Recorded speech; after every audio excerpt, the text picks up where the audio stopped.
Hello, friends. Welcome again to yet another episode on the topic how to choose your career. Can I switch the career? Can a commerce graduate switch to IT or work in a science related field? There are many more questions in our mind. This is the sixth episode on how to choose your career. If you have not watched the previous episodes, please get back to the channel and watch them so that you will have step-by-step guidance to choose your career. And if you have not subscribed to the channel, please do subscribe and click the bell icon and share the video with your friends so that we empower each other and grow together. Today, to empower us, we have Mr. Avinash Kumar, a lead business analyst from the US with his rich experience, more than 8 years of experience, and his experience ranging from aviation to business, who will guide us through his experience to choose our career and empower each other and grow together. Hello everyone, this is Avinash. I hope you are enjoying yourself and having a good day. Just wanted to bring up real good points, some of the points that may help you in your career growth. As part of the career guidance process, there are a lot of people who do give advice. As the stage was set with your expectations, everybody has a choice. So you do make your own choices. I do understand that there are people who try to influence you in your life, including your parents, your teachers, your friends, your colleagues, which may determine some of the points that you may or may not want to pursue. So I just wanted to give you some help and provide you my experience, what I've faced in my career, in my life. So that may help you a bit. But yes, before I start, I just wanted to tell you this much, that even though you have been pursued to have a career goal of your own based on influence, I would still suggest you always have a choice. You can change your career at any point of time. Sometimes they get difficult. However, if you're not passionate about the job, it's always better to switch. That's what I would recommend. But yes, again, it's up to your choice. So I want to start off with my story. Basically, when I started with my undergrad, I got an opportunity to work in BPOs, MNCs. It was a good start. I didn't know what exactly I need to pursue. It's tough. Being a teenager, even in your teens, when you're 20s, you don't know much about the world. The only major jobs that you may have heard about is doctor, engineer, at the most banking, finance, chartered accountant. So those kind of professions. You are literally being pushed to only a few options. However, the market is vast. There are a lot of fields that you can explore. I did that too. So you can always go through that. So let me just start off with what I did so that could help you distinguish what you want to do with your life. So as I said, I started off with the BPO, MNC. It was nice at the beginning. Good pay. Talking to foreigners, Europeans, Americans, call centers. So basically, it was fun doing that job. I was in my teens. One of the best jobs that you can do and earn money. Of course, being a teenager, the only thing that really matters to you is money at that time. You just want to spend something to buy things. But there is a time when you do realize, after a while, that this may not be a stable thing for you. It depends. Some people do make it a career, and they're really good at it because they can end up being a manager, being a director, and get into higher positions and stay in the same industry. But some people, it's tough. They realize that they don't see any growth in the industry and they want to switch.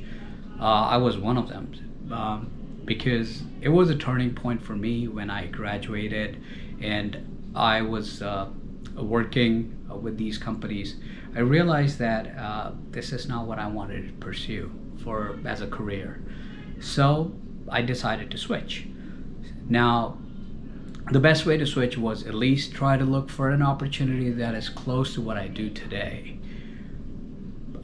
It may not be appropriate, but if I want to see what I want to pursue, you have to make those choices. Now, again, it's a tough one. I mean, if you do not get proper guidance, and it's tough to find those kind of people who can actually guide you, because everybody has limited knowledge about each field. I mean, they may be expert in their field. For example, I mean, you may have parents who are in banking sector, so they will be really good at telling you how the finance market work, but that may not be the thing that you want to pursue. So it's tough to find those kind of information. That's where the institutes come into play, where there are teachers, career counselors who can actually help you understand, okay, what can you pursue. So you should always start with your interest. Okay, what kind of things you like, what kind of things you dislike that you want to do. So once you know what you like, it's always easy to just focus on that piece and try to see if you can find something related to that. I was in the same situation, so I was thinking, okay, let's try something new. I like marketing. To some extent, I like talking to people. I also like technology, but I am not a science graduate. So let me just tell you that honestly. I mean, I am a commerce graduate with a BBA and an MBA degree. And at that time, I was only a BBA degree holder, so Bachelor's of Business Administration. So I was at a point, like it's a hard stop in your life where I have multiple roads that I can walk on. Now, to pursue one, it's really difficult because you don't really know if that will work for you. But it's okay. You have to take the first step. And I did the same thing. I took the first step. I found a job in airlines. I started off with United Airlines with their reservation services. It was really good opportunity for me. I learned something about aviation industry, how airlines work, how reservation system works. And that helped me pursue my career, and I was able to switch my job to British Airways. I worked with British Airways for 2.5 years. It was really fun job. I mean, working with the airlines, you get the perks, you get free flights. I mean, there are some things that you have to do, I mean, prerequisites to get those free flights, but you get to travel for training purposes. I mean, I was lucky enough to go to London for that. So, but there was a turning point for me after 2 years. I realized that may not even be a fit for me. I mean, airlines industry is pretty good. I was pretty much getting 5 figures in hand, sorry, 6 figures in hand every month. I mean, it was fun. So, but however, it may not be the career that I wanted to pursue for a longer term. And again, I mean, when we say long term, it doesn't mean that I have to be in the same industry for 30, 40 years or till the time I retire. I just decided for next 5 years what I wanted to do. So I looked up options. I want to pursue my career in finance. That's what I thought. And I started preparing for my master. Lucky enough, I got admission in University of Dallas, Texas. So, and it was one of my dreams to pursue my master's from an international university. So I was lucky enough to get an admission with the university, and I quit my job, a stable job, and left for United States back in 2009. That changed my thought process completely. Once I started pursuing my MBA, I realized, the world is really big and there are a lot of opportunities, even for a commerce graduate, that is not just limited to finance, not just limited to HR, even not limited to other kind of business processes. My intention, or marketing for that matter, my intention was to pursue my program. The best part of the university studies in the United States is you tend to meet a lot of experienced people here. The one good thing that happened with me was I had a lot of students who were actually over the age of 40, 45, 50. So the people were really experienced. They had real jobs. They were working and studying at the same time. The only purpose they really wanted to get the MBA was to extend their career. They want growth in their own companies based on the masters they get. I know there is a perception in India that you have to complete your studies first in order for you to approach your career. I would say I've realized that's not true. You can pursue your bachelor's. Once you're done with your bachelor's, work for a while, then realize, if you really need growth in the company, try to go for executive MBA. That's how people do it here, at least the good people who really want to grow in their companies. I met with a lot of people. People from Microsoft, people from a lot of manufacturing companies, banking sector, finance. There were other fields too, IT. And that's when I realized, okay, so finance may not be the field that I want to pursue. In the middle of the course, I switched from finance to IT. However, when I'm saying IT, it doesn't mean that I was actually learning programming language. No, this was business IT, working with the IT company on the business side of it, where you do not have to work with any technology. You don't have to know programming language for that. However, the best thing that happened to me was I realized it is something that I want to pursue, and it felt like it was fun. So as long as I was enjoying it, I continued to pursue that program. Once I was almost done with my program, I started looking for opportunities. What will be the related opportunity where I can still work for an IT company, but I don't have to be a developer or a QA, quality analyst, or a person who actually has to write some kind of a code or work with hardwares and anything. No, I was a person who wanted to still work on the business side, but be a part of the IT industry.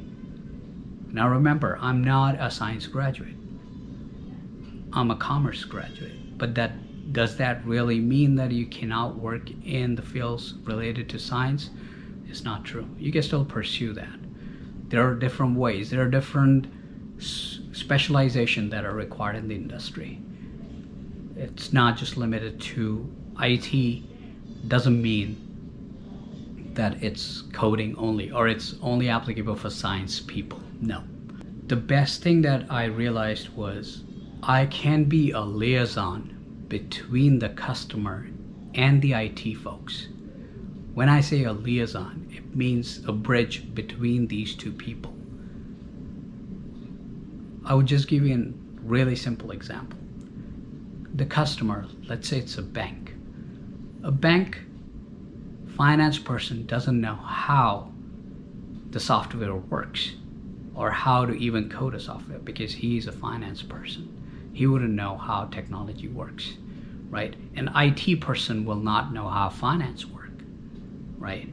But if I am a liaison who actually has an expertise in finance and do understand the technology, how technology works, and just put it in layman terms enough for the IT folks to understand what the business is trying to say, I can do that. And that's what I did. I pursued that career. I got an opportunity with a company. Luckily, it was healthcare. Now, healthcare professionals do not know how to build a software, but they know how to work on a software because they have been doing that for years. So the best way to tell is they tell us, the business, that this is what they want the application to do. And we tell the IT folks that yes, this is how they really want to build it. Now you build it and you give me this so that I can give it to the customer. Happy scenario. There are a lot of opportunities out there that does not require you to have IT skills, even though you are from a different background. And luckily, this does not require you to be a science graduate, a commerce graduate. You can't even be an arts graduate and still do it. It's only about how you want to pursue your ways. So I have been doing that for almost 10 years now. It's fun. It's really interesting. I work as a lead business analyst in a company with a turnover of around 11 billion a year. And if you remember, I told you when I was drawing 6-digit figures in British Airways every month. I actually do that every day now. So that's a really big change. And again, this may not be the last field that I want to stay in. I may want to change it again. You never know. Till I'm passionate about it, I will still pursue it. But if I feel like I want to explore something new, I will try to go beyond my limits and try to achieve that too. And you can do the same. It's tough to start the right career from the very beginning. A lot of people make a lot of mistakes. Abraham Lincoln, actually failed in 100 businesses before he became president of the United States. So you can keep on pursuing. As long as you are persistent in pursuing your goals, you can always meet it. So that's all I had. Thank you very much.